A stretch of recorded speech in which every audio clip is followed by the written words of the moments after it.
আমরা গেছিলাম হাবড়া আমার একটা আন্টিদের বাড়ি। তো আমরা স্টেশনে গেছিলাম কিছু ভাইরাল দোকান থেকে খাবার নেওয়ার জন্য। তো এখানে আমরা প্রথমে একটা লস্যি নিয়েছিলাম, মানে এইটা ভাইরাল কিনা আমি বলতে পারবো না, আমরা এমনি জাস্ট নিয়েছিলাম আর কি।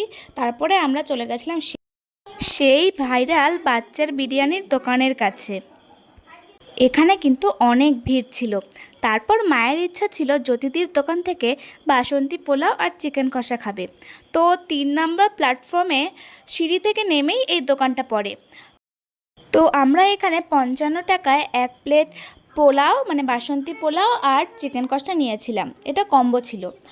আর বাড়ি এসে আমরা এগুলো সব খুলতে থাকি। আর বিরিয়ানিটা ছিল 70 টাকা, আর পার্সেল নিলে 75 টাকা।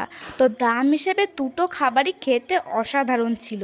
মানে এই টাকায় যে এত সুন্দর খাবার পাওয়া যায় আমি জানতামই না।